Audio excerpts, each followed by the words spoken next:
Hello guys, welcome back our channel Telugu anime కుర్రోడు. And ఈ వీడియోలో మనం the daily life of the immortal king season 5 episode 7 మీకు video తెలుగులో క్లియర్గా అయితే ఎక్స్ప్లెయిన్ చేయబోతున్నాను. యాక్చువల్గా సండే రోజు మెర్సనరీ ఎన్విరాన్మెంట్కి సంబంధించిన వీడియో రావాల్సినది, బట్ కొన్ని డిలేస్ వల్ల అండ్ పర్సనల్ ఇష్యూస్ వల్ల అయితే ఆ వీడియో దింపడానికి అయితే ట్రై చేయలేకపోయాను. సో దయచేసి నన్ను ఆ విషయంలో క్షమించేసేయండి. అండ్ ఖచ్చితంగా ఈ వారంలో మెర్సనరీ ఎన్విరాన్మెంట్ వీడియో అయితే వస్తుంది. అది కూడా కంప్లీట్ లాంగ్ వీడియో దింపడానికి అయితే ట్రై చేస్తాను. ఇంకా మన ఛానల్లో ఎవరైనా మెంబర్షిప్ తీసుకోవాలనుకునే వాళ్ళు ఉంటే అండ్ మెంబర్షిప్ అఫోర్డ్ చేయగలిగే వాళ్ళు ఉంటే తప్పకుండా మెంబర్షిప్ తీసుకోవడానికి అయితే ట్రై చేయండి. అండ్ మెంబర్షిప్ తీసుకునే వాళ్ళకి మన ఛానల్లో ఎన్నో బెనిఫిట్స్ అయితే ఉంటాయి. అండ్ ఎర్లీ యాక్సెస్ వీడియోసే కాకుండా వాళ్ళకి టాప్ కామెంట్ ఇంకా వాళ్ళు అడిగిండే యానిమే ఎక్స్ప్లెనేషన్స్ అన్నిటి మీద కూడా వర్క్ చేస్తున్నాము. సో ఆల్రెడీ సబ్స్క్రిప్షన్ తీసుకోండి వాళ్ళకి యానిమేకి సంబంధించిన డౌట్స్ కానీ సజెషన్స్ కానీ లేదంటే ఎక్స్ప్లెనేషన్స్ కానీ కావాలనుకుంటే తప్పకుండా కామెంట్ సెక్షన్లో చెప్పండి. అండ్ మీరు అడిగే కామెంట్ ఖచ్చితంగా రిప్లై అండ్ ఆ వీడియో మీద అయితే ఖచ్చితంగా వర్క్ చేయడానికి అయితే ట్రై చేస్తాను, అది ప్రామిస్. అండ్ ఫైనల్గా ఒకే ఒక విషయం మీతో షేర్ చేసుకోవాలి. మీరు మన సెకండ్ ఛానల్ని సబ్స్క్రైబ్ చేసుకున్నారని కోరుకుంటున్నాను. ఒకవేళ సబ్స్క్రైబ్ చేయని వాళ్ళకి మన సెకండ్ ఛానల్ పేరు చెప్తా చూడండి, నాట్ రివ్యూ నాట్ రోస్ట్. ఇదే మన సెకండ్ ఛానల్. సో తప్పకుండా దీన్ని సబ్స్క్రైబ్ చేయడానికి అయితే ట్రై చేయండి. అండ్ ఫ్యూచర్లో ఇందులో కూడా యానిమే కంటెంట్ వీడియోస్ అయితే రాబోతున్నాయి. ఓకే, ఇంకా లేట్ అండ్ ల్యాగ్ లేకుండా వీడియోని స్టార్ట్ చేసుకుందాం. ఇప్పటికే చాలా డిలే అయిపోయింది. ఈ ఎపిసోడ్ స్టార్టింగ్ లో మనకు మాస్టర్ జీని అయితే చూపిస్తాడు. మన మాస్టర్ జీ ఆ షాంఘైలో ఉండే ఫస్ట్ బ్లడ్ ప్రిజన్ కి అయితే ఎంటర్ అవుతారు. అండ్ తన కింద సబార్డినేట్స్ అంతా కూడా, ఏంటి మాస్టర్ మీరు వచ్చారు, చెకప్ ఏమన్నా బాగా చెక్ చేయడానికి వచ్చారా, చూడండి మేము ఎంత బాగో ఇక్కడ సెక్యూరిటీగా వస్తున్నాం, మాకంటే బెస్ట్ ఎవరు లేరని చెప్పి అతను ముందర బిస్కెట్లు వేసుకుంటా తననైతే లోపల పంపిస్తారు. ఇంకా లోపల ఉండే ఒక అమ్మాయితో అయితే మన మాస్టర్ జీ ఓకే అంత పర్ఫెక్ట్ గానే ఉంది కదా, సో ఎవరు బ్లడ్ ప్రిజన్ నుంచి తప్పించుకోలేదు కదా అనడంతో ఇంకా దానికి ఆ అమ్మాయి కూడా అవును మాస్టర్ మీరు చెప్పినట్లుగానే ఇక్కడ అంతా ఫార్మేషన్ కరెక్ట్గా ఉంది, ఇన్ఫాక్ట్ ఈ బ్లడ్ ప్రిజన్ నుంచి ఆ లార్డ్ బైసీ గారు కూడా తప్పించుకోలేడు. అంతేకాకుండా ఈ రోజు జరుగుతున్న టోర్నమెంట్ ద్వారా అక్కడ నుంచి వస్తున్న స్పిరిచువల్ ఎనర్జీ ద్వారా ఈ ఫస్ట్ బ్లడ్ ప్రిజన్ ఇంకా మోర్ పవర్ఫుల్ గా అవుతుంది అనడంతో ఇంకా మాట్లాడిన మాస్టర్ జీ కూడా ఓకే మీరు మీ యొక్క సెక్యూరిటీ పనులని ఇలాగే బాగా చేయండి, ఫ్యూచర్ లో మీకు కూడా ప్రమోషన్ వస్తుందని చెప్పి మనోడు లోపలికి ఎంటర్ అవుతాడు. అండ్ దీనికి పేర్లలోనే మాస్టర్ జీ అయితే సెక్యూరిటీ రూమ్ లోకి వెళ్తారు. సో అక్కడ మానిటర్ చేస్తూ ఉండగా మనోడు కూడా అక్కడికి వెళ్ళి తన ల్యాప్టాప్ తీయడంతో ఇంకా పక్కన ఉండే వాళ్ళంతా కూడా మీరు ఏం చేస్తున్నారు అనడంతో ఇంకా అప్పుడే మాస్టర్ జీ గారు కూడా నేను జస్ట్ మీ యొక్క సెక్యూరిటీ ఎలా ఉందని చెప్పి చెక్ చేస్తున్నానని చెప్పి ఒక కన్నింగ్ స్మైల్ ఇచ్చి ల్యాప్టాప్ అయితే ఓపెన్ చేస్తాడు. సో ల్యాప్టాప్ లో ఉండే లోగోని బట్టి తెలుస్తుంది ఇక్కడికి వచ్చిన మాస్టర్ జీ గారు కాదు తన రూపంలో ఉండే వ్యక్తి అని. అండ్ వెంటనే ఆ మాస్టర్ జీ గారు అక్కడ ఉండే కనెక్షన్స్ ద్వారా వెంటనే ఆ ఫస్ట్ బ్లడ్ ప్రిజన్ లో ఉండే ఆ జైంట్ రోబోట్స్ అన్నిటిని కూడా హ్యాక్ చేసి తన కంట్రోల్లో అయితే పెట్టుకుంటాడు. ఇంకెప్పుడైతే ఆ జైంట్ రోబోట్స్ అన్ని కూడా మన కంట్రోల్లోకి వచ్చాయో వెంటనే వాటి యొక్క పవర్ ను ఉపయోగించుకుని ఆ షాంఘైని అయితే చిన్న చిన్న బ్రేక్ చేస్తూ ఉంటాడు. ఇంకా చూస్తూనే సోల్జర్స్ కి ఏమర్థం కాదు. ఇంకా వెంటనే మనం మినిస్టర్ రిపోర్ట్ ఇవ్వాలి, మీరు ఏం చేస్తున్నారు మాస్టర్ జీ అనడంతో ఇంకా అప్పుడే ఆ మాస్టర్ జీ గారు ట్రాన్స్ఫర్మ్ అవుతాడు. అండ్ తన ప్లేస్ లో అక్కడికి వచ్చిండేది లార్డ్ ఎంపరర్ గార్డ్ అనమాట. ఇంకా వెంటనే ఆ లార్డ్ ఎంపరర్ గార్డ్ కూడా లార్డ్ బైసీ గారు నేను ఇక్కడికి వచ్చేసాను మిమ్మల్ని కాపాడడానికి అంటాడు. అండ్ దీని ప్యారల్ గానే టోర్నమెంట్ లో అయితే ఫైట్ కంటిన్యూ అవుతుంది. అండ్ ఈసారి మన మాంగాడు ఎన్నిసార్లు మన వాంగ్లింగ్ యొక్క షాడోని అటాక్ చేసినా సరే, ఐ మీన్ డూప్లికేట్ గాని అటాక్ చేసినా సరే మనోడికి ఇంచు గాయం కూడా తగలదు, ఎందుకంటే మనోడు వాంగ్లింగ్ గాని యొక్క డూప్లికేట్ అనమాట. ఇంకా వెంటనే ఆ మాస్టర్ క్రిస్పీ నూడిల్స్ గార్డ్ కూడా ఓకే మాంగ్ నువ్వు బాగానే కష్టపడ్డావు, బట్ ఇప్పుడు నీ చేతిలో అంతా అయిపోయింది, ఇంకా నువ్వు ఓడిపోయాల్సింది అని చెప్పి జస్ట్ తనని అలా అటాక్ చేస్తారు లేదో దెబ్బకు మనోడు ఎగిరిపోయి పడతాడు. ఇంకా మన క్రిస్పీ నూడిల్స్ గారు కూడా ఏంట్రా వీడు ఇంత వీక్ గా ఉన్నాడు అనుకొని ఇంకా అక్కడ నుంచి వెళ్ళిపోదాం అనుకుంటాడు. కానీ బట్ అప్పుడే గుండోడు మళ్ళీ తన కాలు పట్టుకోవడంతో ఓకే వీడు మళ్ళీ లేస్తున్నాడా అని చెప్పి ఇంకొకసారి ఫైట్ కి రెడీ అవుతాడు. ఇంకా వెంటనే మన గుండోడు కూడా ఎంత గాయాలు తగిలినా మనోడు మళ్ళీ లేసి నేను ఖచ్చితంగా ఈ రోజు నిన్ను ఓడిస్తాను అండ్ ఆ టాప్ కల్టివేటర్ ని కూడా ఫైట్ చేస్తాను అని చెప్తాడు. ఇంకా మాట్లాడిన మన క్రిస్పీ నూడిల్స్ గారు కూడా మేము ఇక్కడ కట్రా వేసుకొని కూర్చున్నాం. అవునా నీకు చేతనైతే ముందు నన్ను ఓడించడంతో ఇంకా వెంటనే ఆ గుండోడు లాస్ట్ ఎపిసోడ్ లాగానే ఒక జైంట్ హ్యాండ్ ని సమన్ చేసి వెంటనే మన మాస్టర్ క్రిస్పీ నూడిల్స్ మీద అటాక్ చేస్తాడు. కానీ బట్ ఆ అటాక్ ని మన క్రిస్పీ నూడిల్స్ గారు జస్ట్ తన యొక్క సింగిల్ ఫింగర్ తో స్టాప్ చేస్తాడు. ఇంకా అది చూసిన గుండోనికి మైండ్ బ్లాక్ అవుతుంది. ఇంకా వెంటనే మన క్రిస్పీ నూడిల్స్ గారు ఆ జైంట్ హ్యాండ్ ని కూడా ఒకటే దెబ్బకి డిస్ట్రాయ్ చేసి పారేస్తాడు తన పంచెస్ తో. ఇంకా దాన్ని చూసిన మన గుండోడు అండ్ ఈ ఫైట్ ని చూస్తూనే మన మాస్టర్ జీ కూడా ఓ ఇదెంతో అద్భుతంగా ఉంది. ఇన్ఫాక్ట్ వీళ్ళిద్దరూ గొడవ పడుతుంటే వీళ్ళ దగ్గర నుంచి వచ్చే స్పిరిచువల్ ఎనర్జీ ద్వారా ఈ స్టీలర్ స్కై నెట్ ఫార్మేషన్ కి దాదాపు 666 సంవత్సరాలకు సరిపడేంత డిఫెన్సివ్ స్పిరిచువల్ ఎనర్జీ అయితే వచ్చింది. ఇలాగే వీళ్ళు ఇంకోసేపు కొనసాగినారంటే ఖచ్చితంగా ఆ షాంఘైలో ఉండే ఫస్ట్ బ్లడ్ ప్రిజన్ ని ఎవరు బ్రేక్ చేయలేరు అని చెప్పి మనోడు అనుకుంటూ ఉంటాడు. కానీ బట్ ఈ గ్యాప్ లోనే వీళ్ళందరికీ కూడా ఒక సెక్యూరిటీ అలారం అయితే మోగుతుంది. ఇంకా చూస్తూనే మన వాళ్ళందరికీ ఏం అర్థం కాదు. అండ్ ఈ గ్యాప్లోనే క్రిస్పీ నూడిల్స్ గాడు ఆ అటాక్ని కూడా డాట్ చేయడంతో ఇంకా మన గుండోన్కి ఏం అర్థం కాదు. అండ్ ఈ గ్యాప్లోనే ఫ్లాష్ మ్యాన్ మాదిరి మన క్రిస్పీ నూడిల్స్ గాడు ఇంకొకసారి వచ్చి గుండోన్ కడుపులో దంతాడు. దెబ్బకు మనం నోట్లో నుంచి బ్లడ్ కక్కుకుంటే ఎగిరిపోయి పడతాడు. ఇంకా అక్కడ కూడా బ్లడ్ కక్కుని అసలు ఇదంతా ఎలా సాధ్యమవుతుంది, అసలు వీడు నా అటాక్స్ని ఎలా డాట్ చేసి నన్నే వీడు కొడుతున్నాడు, అసలు ఇదంతా ఎలా సాధ్యం అని చెప్పి మనోడు ఆలోచిస్తూ ఉంటాడు. అండ్ ఈ గ్యాప్లోనే క్రిస్పీ నూడిల్స్ గాడు అక్కడికి వచ్చి ఓకే నేను నిన్ను ఈ వరల్డ్లో ఇన్ని సంవత్సరాలుగా చూడలేదు అండ్ నువ్వు ఎక్కడా కూడా ఇన్నాళ్ళుగా బ్యాటిల్ చేయలేదు, అసలు నువ్వు ఎందుకని సడన్గా వచ్చి ఇట్లా టోర్నమెంట్లో పాల్గొంటున్నావు అండ్ ఎందుకని టాప్ కల్టివేటర్తో ఫైట్ చేయాలనుకుంటున్నావు అనడంతో ఇంకప్పుడే మన గుండోడు తన యొక్క ఒరిజినల్ ఫ్లాష్ బ్యాక్ అనేది గుర్తు తెచ్చుకుంటాడు. మనోడు చిన్నప్పటి నుంచినే ఎంతో హార్ష్ ట్రైనింగ్ అయితే తీసుకుంటూ ఉంటాడు తన యొక్క మాస్టర్ దగ్గర నుంచి. అండ్ ఎప్పుడైతే మన గుండోడు అన్ని టెక్నిక్స్ కూడా నేర్చుకోవడం మొదలు పెట్టేశాడు ఇంకప్పుడే వాళ్ళ మాస్టర్ గారు కూడా ఓకే ఇప్పటి వరకు నువ్వు తీసుకునే ట్రైనింగ్స్ అనేటివి ఎంతో గొప్పవి అండ్ ఫ్యూచర్లో నువ్వు నన్ను కూడా మించిపోతావు అండ్ ఒక్క విషయం గుర్తుపెట్టుకో, నీకుండే ఈ కళ్ళ ద్వారా నువ్వు మల్టీవర్స్ కూడా ట్రావెల్ చేయగలవు. సో నువ్వు నీ దగ్గర ఉండే ఈ పవర్ ద్వారా ఎట్టి పరిస్థితుల్లో కానీ జనాలకి ఆపద కలిగించద్దు, ఎందుకంటే గ్రేట్ పవర్ అనేది గ్రేట్ రెస్పాన్సిబిలిటీని కూడా ఇస్తుంది. సో నువ్వు ఎట్టి పరిస్థితుల్లో అయినా సరే చెడు మార్గాన్ని ఎంచుకోవద్దు, మంచి మార్గంలోనే అందరికీ సహాయం చేయని చెప్పి వాళ్ళ మాస్టర్ అక్కడి నుంచి మాయమైపోయింటాడు.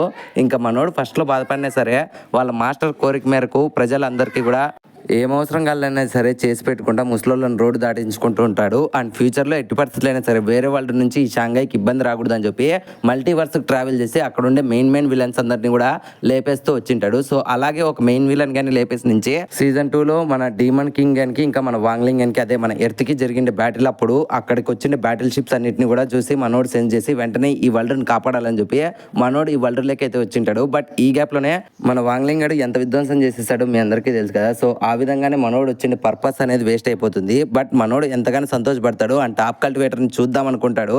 సో ఆ ఆశతోనే ఫస్ట్ టైం అయితే మనోడు ఈ పోటీల్లో పాల్గొని ఫస్ట్ ప్లేస్ తెచ్చుకుంటాడు. బట్ ఫస్ట్ ప్లేస్ వచ్చినా సరే అందరూ కూడా మనోడిని బ్లేమ్ వేయడంతో ఇంకప్పుడే మనోడు కోపంగా ఓకే పిల్లబచ్చా నా కొడుకుల్ని కొడితే ఎవరు కూడా నన్ను పొగడం లేదు, సో నేను ఎలాగైనా సరే టాప్ కల్టివేటర్ని ఓడించాలని చెప్పి డిసైడ్ అయింటాడు. సో ఇదే మనోడు యొక్క original flash back story.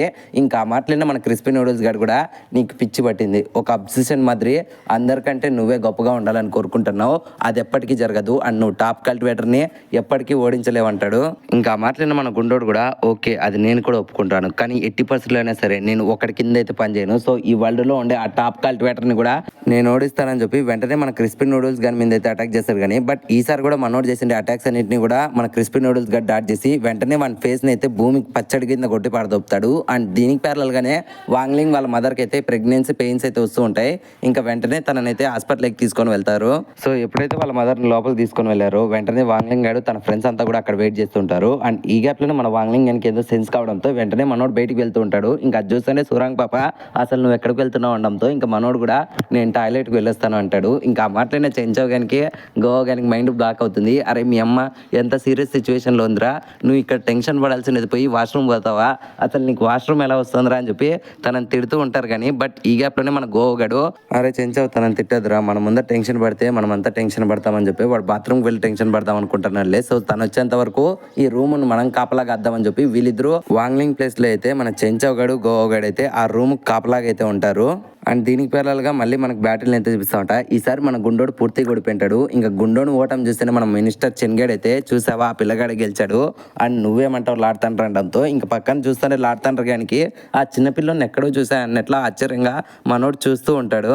And ఈ గ్యాప్లోనే మినిస్టర్ గానికి కూడా ఒక నోటిఫికేషన్ అయితే వస్తుంది అనమాట, ఫస్ట్ బ్లడ్ ప్రిజన్లో ఏదో ఇబ్బంది కలిగిందని చెప్పి. ఇంకా వెంటనే మినిస్టర్ గారు మన మాస్టర్ జీని అడుగుతామట. ఇంకా మాస్టర్ జీ గారు కూడా నేనే ఈ విషయం మీకు చెప్దాం అనుకున్నాను సార్, అసలు ఇక్కడ ఏం జరుగుతుందో అర్థం కావడం లేదని చెప్పి వీళ్ళు ఆ ఫస్ట్ బ్లడ్ ప్రిజన్లో ఏం జరుగుతుందని చెప్పి చెక్ చేస్తారు. అండ్ అది చేసిన మాస్టర్ జీ అని చెప్పి మన వాళ్ళకి తెలియడంతో ఇంకప్పుడే మాస్టర్ జీ గడు సార్ నేను ఈడే ఉన్నవాడు కూడా నాకు తెలియదు అని చెప్తాడు. అండ్ ఈ గ్యాప్లోనే వీళ్ళ ముందర ఉండే ఆ బ్యాటిల్ ఫీల్డ్లో నుంచి చిన్న రంధ్రాలు అయితే బయటకు వస్తాయి. ఇంకా దాన్ని చూస్తేనే మినిస్టర్ గారికి ఏమర్థం కాదు, అసలు ఈ ఫార్మేషన్కి ఏం జరుగుతుంది, ఈ పగుళ్ళు ఎలా వస్తున్నాయి అనడంతో ఇంకా అప్పుడే ఒక్కసారిగా మనకు ఆ స్పిరిట్ ఎంపరర్ గాని అయితే చూస్తామట. మన స్పిరిట్ ఎంపరర్ గాడు ఆ మెయిన్గా ఉండే ఆ లార్డ్ బైసీని అయితే చూపిస్తారనమాట. అండ్ ఆ లార్డ్ బైసీ ఎవరో కాదు, ఈ సిరీస్కి ఒక మెయిన్ విలన్ అనమాట. ఇంకా వంతాకు వచ్చి ఓ లార్డ్ బైసీ గారు మీరు ఇక్కడే ఉన్నారా, అండ్ వీళ్ళు ఏమనుకున్నారు కేవలం ఇట్లాంటి ఒక మురికి పట్టిన జైల్లో మిమ్మల్ని ఉంచుదాం అనుకున్నారు అండ్ వాళ్ళకి మనం ఎలాగైనా శిక్ష విధించాలని చెప్తాడు. అండ్ వెంటనే తనకుండే సంఖ్యలన్నింటినీ కూడా విడిపించేసి ఇప్పటి నుంచి మనం కలిసి పోరాడదాం అండ్ ఇక్కడ ఉండే ఈ షాంఘైని అంతా కూడా డిస్ట్రాయ్ చేద్దాం అంటాడు. అండ్ ఆ ప్రాసెస్ లో భాగంగానే కంప్యూటర్ ద్వారా ఆ సిస్టమ్ లో ఒక ఎర్రర్ తెప్పించి ఆ యొక్క ఫార్మేషన్ స్టీల్ అయితే డిస్ట్రాయ్ చేస్తాడు. అండ్ ఒక్కసారిగా ఆ లార్డ్ బైసీ గా రిలీజ్ కావడంతో అక్కడ ఉండే ఎలక్ట్రిసిటీ అంతా కూడా బ్లింక్ కావడంతో ఇంకా అందరూ కూడా ఏం జరుగుతుందని చెప్పి ఎవరికి ఏం అర్థం కాదు. అండ్ దీనికి ప్యారల్గానే హాస్పిటల్కి అయితే ఆ లార్డ్ ఎంపరర్ గాని కింద ఉండే అసిస్టెంట్ గాడు వాంగ్లింగ్ వాళ్ళ మదర్ని ఇంకా చిన్న బిడ్డని కిడ్నాప్ చేద్దామని చెప్పి హాస్పిటల్కి ఎంటర్ అవుతాడు. ఇంకా వాడిని చూస్తానే మన చెంచాగాడు గోవగాడు అరే మర్యాదగా అక్కడే ఆగిపో మమ్మల్ని దాటుకొని వెళ్ళలేవండంతో ఇంకా వెంటనే అసిస్టెంట్ గారు కూడా మీకు దమ్ము ఉంటే నా యొక్క స్పిరిచువల్ ఎనర్జీని తట్టుకొని నిలబడనరా చూద్దామని చెప్పి తన యొక్క స్పిరిచువల్ ఎనర్జీని రిలీజ్ చేస్తాడు. లిటరలీ వాడి నుంచి వచ్చే స్పిరిచువల్ ఎనర్జీని మన చెంచాగాడు గోవగాడు అయితే తట్టుకోలేకుంటాడు. అండ్ వెనకలుండే లిన్ను పాప కూడా అసలు ఇది ఎలా సాధ్యం, ఇంత స్పిరిచువల్ ఎనర్జీ నేను వందలాది సంవత్సరాల్లో ఎప్పుడూ వినలేదండంతో ఇంకా వీళ్ళకంటే హైయెస్ట్ స్పిరిచువల్ ఎనర్జీ ఉండే సూరంగ్ పాప కూడా ఆ స్పిరిచువల్ ఎనర్జీని తట్టుకోలేకుంటుంది. అండ్ దీనికి ప్యారల్గానే హాస్పిటల్లో అయితే మన వాంగ్లింగ్కి అయితే సిస్టర్ పడుతుంది. ఇంకా వాంగ్లింగ్ ఫ్యామిలీ వాళ్ళంతా కూడా ఓకే మనకు బేబీ ప్రిన్సెస్ పుట్టిందని చెప్పి సంతోషపడుతూ ఉంటారు. అండ్ ఈ గ్యాప్లోనే హాస్పిటల్ లోపలికి ఒక పోర్టల్ ద్వారా 2 చేతులు వచ్చి అక్కడ ఉండే నర్స్ అందరినీ కూడా అటాక్ చేసి ఇంకా వాంగ్లింగ్ వాళ్ళ మదర్ని ఇంకా ఆ చిన్న పాపని కిడ్నాప్ చేద్దాం అనుకుంటాయి. ఇంకా దీనికి ప్యారల్గా మళ్ళీ మనకి లార్డ్ బైసిన్ అయితే చూస్తామంట. మనోడు ఎప్పుడైతే ఆ సంఖ్యల నుంచి విడిపోతాడో ఇంకొకసారిగా తన యొక్క స్పిరిచువల్ ఎనర్జీ ఉపయోగించుకొని ఆ ఫస్ట్ బ్లడ్ ప్రిజన్కి బొక్క పెట్టి ఆ పైన ఉండే ఫార్మేషన్ గేట్స్ని కూడా బద్దలు కొట్టుకుంటా ఆ టోర్నమెంట్ నుంచి బయటకి అయితే పారిపోతాడు. అండ్ దీనికి ప్యారల్గా దీన్ని అంతటినీ చూస్తుంటే ఆ స్పిరిట్ ఎంపరర్ గాడు ఓ లార్డ్ బైసి గారు మీరు అప్పుడే వెళ్ళిపోయారా, ఇంకా ఆట ఇప్పుడే ఉంది కదా, సర్లేండి మీరు అక్కడికి వెళ్ళండి, నేను ఇక్కడుండి ఈ ప్రిజన్ అంతటిని కూడా డెస్ట్రాయ్ చేసేస్తానని చెప్పి కేకలేస్తూ ఉంటాడు. అండ్ ఈ గ్యాప్లోనే వీని పక్కనకి వాంగ్లింగ్ గాడు వచ్చి ఎందుకు రాలా అరుస్తున్నావు, ఊరకొక్క ఏమన్నా కరిసిందా అంటాడు. ఇంకా మన వాంగ్లింగ్ చూస్తుండే ఆ స్పిరిట్ ఎంపరర్ గారు కూడా అసలు నువ్వే ఉర్రా, అసలు ఇక్కడ ఏం జరుగుతుంది, నాకెందుకని చిన్నపిల్ల వాయిస్ వినపడుతుంది అనడంతో ఇంకప్పుడు మన వాంగ్లింగ్ గారు కూడా అండ్ ఆ వాయిస్ ఎక్కడి నుంచినో కాదు, నువ్వు నీ అసిస్టెంట్ గానే నా సిస్టర్ని పట్టుకొని రమ్మని చెప్పి పంపించావు కదా, సో వాడినే ఇక్కడికి టెలిపోర్ట్ చేస్తున్నా వెయిట్ చేయి అంటాడు. ఇంకా మాట్లాడిన స్పిరిట్ ఎంపరర్ గారు కూడా అసలు నువ్వెవర్రా అనడంతో ఇంకా అప్పుడే మన వాంగ్లింగ్ గారు కూడా నేనే మీరు వెతుకుతాండే 60 హైలో ఉండే స్టూడెంట్ అనడంతో ఇంకా మాట్లాడిన స్పిరిట్ ఎంపరర్ గారు ఓ అదైతే నువ్వేనా, అయితే నువ్వు ఇక్కడికి వచ్చి చాలా పెద్ద తప్పు చేసావు అని చెప్పి మన వాంగ్లింగ్ గారి మీద అటాక్ చేద్దామని చెప్పి ట్రై చేస్తాడు. కానీ బట్ ఈ గ్యాప్లోనే మన వాంగ్లింగ్ గారు తన యొక్క సింగిల్ హ్యాండ్తోనే ఒక పంచ్ ఇవ్వడంతో దెబ్బకి లార్డ్ ఎంపరర్ గారు ఆకాశంలోకి ఎగిరిపోతాడు. అండ్ దీనికి ప్యారల్గానే ఆ మాస్టర్ క్రిస్పీ నూడిల్స్ తాకి మన గుండోడు మళ్ళీ వచ్చి నేను దయచేసి నీతో పోరాడాలనుకుంటున్నాను, సో నాతో పోరాడు అనడంతో ఇంకప్పుడే క్రిస్పీ నూడిల్స్ గారు కూడా నువ్వు మంచోడివి అండ్ నీకు పోరాడాలని ఉంది కదా, సో నువ్వు నాతో పోరాడేదానికంటే బ్యాడ్ గైస్తో పోరాడు అండ్ ఇప్పుడు నీ తాక ఒక పర్సన్ వస్తాడు చూడు అని చెప్తాడు. అండ్ ఈ గ్యాప్లోనే వీళ్ళ తాకైతే ఆ లార్డ్ స్పిరిట్ ఎంపరర్ గారు వస్తాడు. ఇంకా దాన్ని చూస్తుంటే క్రిస్పీ నూడిల్స్ గారు నువ్వు పోరాడాల్సిన బ్యాడ్ గై వాడే, సో వాడిని డిస్ట్రాయ్ చేయడంతో ఇంకేమాత్రం డిలీట్ చేయకోకుండా ఇంకా మన గుండోడు వాడిని అటాక్ చేద్దాం అనుకుంటాడు. అండ్ ఈ గ్యాప్లోనే ఆ స్పిరిట్ ఎంపరర్ గారు కూడా తన యొక్క ఫుల్ స్పిరిచువల్ ఎనర్జీని రిలీజ్ చేసి మీకు ఎంత ధైర్యం ఉంటే నన్నే అటాక్ చేద్దాం అనుకుంటున్నారు, నా దరిదాపుల్లోకి కూడా మీరు రారా అని చెప్పి వెంటనే అటాక్ చేద్దాం అనుకుంటాడు. కానీ బట్ ఈ గ్యాప్లోనే గుండోడు వాడిని కుక్కని కొట్టినట్లు కొడతాడు. లిటరలీ పచ్చడి కింద కొట్టేసి నుంచి వెంటనే ఆకాశంలోకి ఎగిరి నీ అట్లాంటి ఈవిల్ గైస్ నేను ప్రొటెక్ట్ చేసే వరల్డ్లో ఉండకూడదు, సో నేను నిన్ను ఇప్పుడే చంపేస్తానని చెప్పి తన యొక్క జైంట్ హ్యాండ్ని సమన్ చేసి మళ్ళీ వాడిని నెత్తి మీదకి అయితే ఒక పెద్ద పంచిస్తాడు. దెబ్బకి ఇక్కడే సీన్ అనేది కట్ అయ్యి న్యూస్ ఛానల్స్ అన్నింటిలో కూడా మన గుండోని అయితే పొగుడుతూ ఉంటారు. మాంక్ వీడిని క్యాప్చర్ చేశాడు, మాంక్ ఎంతో గొప్పవాడు అని చెప్పి ఇంకా మాట్లాడిన వీడు కూడా ఎంతో సంతోషపడుతూ ఉంటాడు. అండ్ దీనికి ప్యారల్గానే హాస్పిటల్లో మనకు చూపిస్తామట. అప్పుడే వాంగ్లింగ్ సిస్టర్ని చూడడం కోసం మన వాంగ్లింగ్ గారు వచ్చింటాడు. అండ్ వాంగ్లింగ్ సిస్టర్ కోసం అందరూ కూడా గిఫ్ట్లు రాసింటారు అనమాట. అందులో ఫస్ట్ గిఫ్ట్ వచ్చి మన సూరాంగ్ది. వాంగ్ నువ్వు ఎలా ఉన్నావు అండ్ నువ్వు పుట్టినరోజు నుంచినే ఇప్పుడు నీ బ్రదర్ నేను కాపాడడం కోసం ఇంకొక యుద్ధం చేస్తా అంటారులే, వాంగ్లింగ్ ఇప్పుడు ఇంకొక బాధ్యత పెరిగింది అని చెప్పి ఆ గిఫ్ట్ మీద రాసి ఉంటుంది.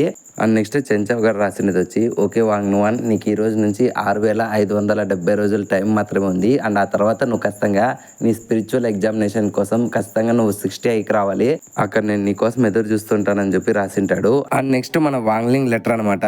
మీరేమనుకుంటున్నారు మన వాంగ్లింగ్ గడి ఏం రాసింటాడో ఒకసారి గెస్ట్ చేసి కామెంట్ సెక్షన్ లో చెప్పండి. అండ్ మన వాంగ్లింగ్ గడి ఏం రాసినాడంటే తన సిస్టర్ కి 3 కుర్కురే ప్యాకెట్లు పెట్టి ఓకే చెల్లెమ్మ నువ్వు ఖచ్చితంగా ఫ్యూచర్ లో ఈ క్రిస్పీ నూడిల్స్ ఫ్యాన్ అవుతావు అండ్ నా మాదిరి నువ్వు కూడా వీటిని తినాలని చెప్పి నేను కోరుకుంటున్నానని చెప్పి రాసింటాడు.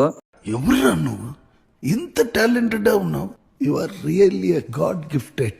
అండ్ ఈ సీన్తోనే ఎపిసోడ్ అనేది ఎండ్ అయిపోయింది ఫ్రెండ్స్. ఇంకా సక్సెస్ఫుల్గా 7 ఎపిసోడ్లు కంప్లీట్ అయిన తర్వాత మన వాంగ్లింగ్ సిస్టర్ని అయితే మనకు చూపిస్తారు. ఆ నెక్స్ట్ రాబోయే ఎపిసోడ్స్ అన్నింటిలో కూడా వాంగ్లింగ్ ఇంకా వాంగ్లింగ్ సిస్టర్ యొక్క అడ్వెంచర్స్ అనేవి మనకు చూపిస్తారు.